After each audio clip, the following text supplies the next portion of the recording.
ایک روزہ رمضان کا کبھی سوچا رمضان کا مطلب کیا ہے؟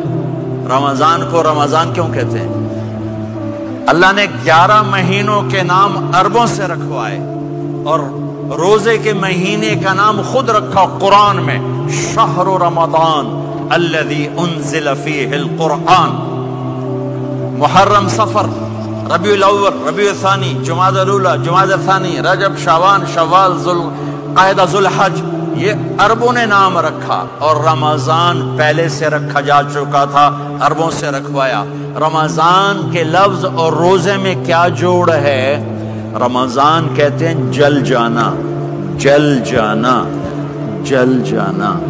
تو اس کو روزے کے ساتھ کیا مناسبت ہے کہ جب کوئی مرد عورت روزہ رکھتا ہے یا رکھتی ہے تو پچھلے 330 دن کے گناہ، آج روزہ رکھا، پٹی تیار ہو گئی، گناہ ڈال کے جلاؤ، دوسرے دن اور گناہ جلاؤ، تیسرے دن اور گناہ، چوتھے دن اور، 30ویں دن سارے گناہوں کو اللہ تعالیٰ جلا کے، راکھ کر کے، ایمان والے مرد عورت کو پاک کر کے، صاف کر کے، آخری رات کہتا ہے جاؤ بخشے بخشائے چلے جاؤ، جاؤ بخشے بخشائے چلے جاؤ۔ تو میرا نبی تو 2 کھجور پہ روزہ رکھتے تھے۔ اور ایک بڑا خوبصورت واقعہ ہے رمضان کا، کہیں سے بکرے کی سری پکی ہوئی آ گئی تو آپ بڑے شوق سے کھا رہے تھے، اور ساتھ ارباز بن ساریہ بھی تھے، حضرت علی بھی تھے اور حضرت مقداد بھی تھے، 3-4 آدمی سری کھا رہے تھے۔ بلال رضی اللہ تعالیٰ عنہ آئے کہ یا رسول اللہ، سحری کا ٹائم ختم ہو گیا ہے، میں اذان دینے جا رہا ہوں، آپ کھانا پینا بند فرما دیں۔ اب میں کہا ٹھیک ہے، وہ باہر چلے گئے، اذان دینے لگے، پھر خیال آیا میں دیکھ لوں کہ آپ نے کھانا چھوڑا کہ نہیں چھوڑا۔ واپس آئے تو آپ کھا رہے تھے۔ میں کہا یا رسول اللہ، واللہ لقد اصبحت، اللہ کی قسم صبح ہو گئی۔ آپ نے ہاتھ پیچھے کر لیا، کہا ارے بلال، نہیں ہوئی تھی، نہیں ہوئی تھی، تیرے قسم کھانے پر اللہ نے پہلے نکال دیا اس کو کہ تیری قسم جھوٹی نہ پڑے۔ حضرت علی نے فرمایا اگر بلال قسم نہ اٹھاتے تو جب تک میرے نبی کھاتے رہتے، اللہ صبح کو پیچھے ہٹاتے جاتے۔ دیگ پک رہی تھی، ابو عبیدہ رضی اللہ تعالیٰ عنہ بن جراح وہ دیگ پکا رہے تھے، بکرا۔ آپ نے کہا ابو عبید، یہ مجھے بکرے کی دستی پکڑانا، اگلے بازو، آپ کو اگلے بازو کا گوشت پسند تھا، گردن کا گوشت پسند تھا، یہ کمر کے پٹھ کا گوشت آپ کو پسند تھا، دودھ پسند تھا، برنی کھجور پسند تھی، عجوا کھجور پسند تھی، تازہ روٹی پسند تھی۔ آپ یا تازہ کھاتے تھے یا فاقہ، توڑی طرح نہیں 8 دن دے پکا کے فریڈاں ٹھوک دے ہو تو کٹ کے گرم کیتی رکھو تو کھاتی رکھو، یا آپ تازہ کھاتے تھے یا فاقہ فرماتے تھے۔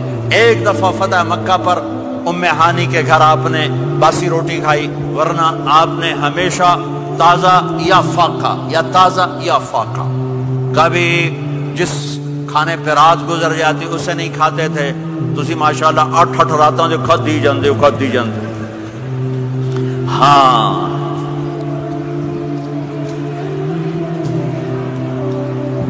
تو کہنے لگے عبید یہ دستی پکڑانا، تو انہوں نے ایسے بکرے کا بازو نکال کے پورا آپ نے یوں پکڑا، نوچ کے پھینکا، کہا دستی پکڑانا، انہوں نے یوں نکالا لوئی سر، آپ نے پکڑا، کھایا، کہا مجھے بکرے کا بازو دستی پکڑانا۔ کہا یا رسول اللہ، بکرے کی 2 ہی ہوتی ہیں۔ آپ نے کہا تیرا بھلا ہو جائے، اگر تو میرے کہنے پہ ڈوئی ڈال دیتا، جب تک میں کہتے رہتا اللہ مجھے نکال کے کھلاتا رہتا، اللہ مجھے نکال کے کھلاتا رہتا۔ اللہ نے رمضان بھیجا ہوا ہے، رمضان آ رہا ہے، اللہ کی رحمتوں کا جنت کے دروازے کھل گئے، جہنم کے دروازے بند ہو گئے، ایک دوسرے کو معاف کر دو، روزے کی حفاظت کرو۔ آپ بہت سے بہن بھائی آئے بیٹھے ہو، لڑے ہوئے ہوگے، ناراض ہوگے، میاں بیوی لڑے ہوئے ہوں گے، بھائی بہنیں لڑی ہوں گی۔ رمضان آ رہا ہے، تیاری کرو۔ جیسے حج پر جانے سے پہلے معافیاں مانگتے ہو، رمضان سے پہلے بھی ایک دوسرے سے معافی مانگو، ایک دوسرے کو معاف کرو، ایک دوسرے کو درگزر کرو، خود جا کے معافی مانگ لو، اللہ آپ کا مقام اونچا کر دے گا، مرتبہ اونچا کر دے گا۔ آخری رات اللہ تعالیٰ فرماتے ہیں جاؤ، تمہارے رات کی قیام اور دن کے روزے کے بدلے تمہیں سب کو معاف کر دیا، مانگو، اور ایک رات اللہ نے شب قدر بنائی جو 1000 راتوں کے برابر کر دی۔ وہ آج آپ کی تو راتیں بڑی چھوٹی ہیں، 5 راتیں جاگ لو 3 گھنٹے دی بھی نہیں رات ہوندی، تو 5 راتیں جاگ لو 21 23 25 27 29، ان میں سے ایک رات ضرور شب قدر ہوگی۔ ایک رات کا جاگنا 80 سال کی عبادت سے بڑھیا ہو جائے گا، صرف ایک رات کا جاگنا، ایک رات کا جاگنا۔ ایک شرط ہے، دل میں بغض نہ ہو، نفرت نہ ہو، حقارت نہ ہو، کسی مسلمان کو حقیر نہ جانو، بلکہ کسی انسان کو حقیر نہ جانو، تو آپ کی بندگی اللہ کی بارگاہ میں پہنچ کر آپ کے مقام کو اونچا کر دیں گی۔ تو عبادات میں ایک نماز ہے، پھر ایک روزہ ہے، پھر زکوٰۃ اور حج مالدار لوگوں کا فریضہ ہے، غریبوں کا نہیں ہے، متوسط طبقے کا نہیں ہے۔ تو عبادات کا جو نصاب ہے بڑا مختصر ہے۔ 5 نمازوں پہ کتنا وقت لگتا ہے؟ روزے سال کے بعد آتے ہیں، گنجائش ہے، بیمار و بعد میں رکھ لو، مریض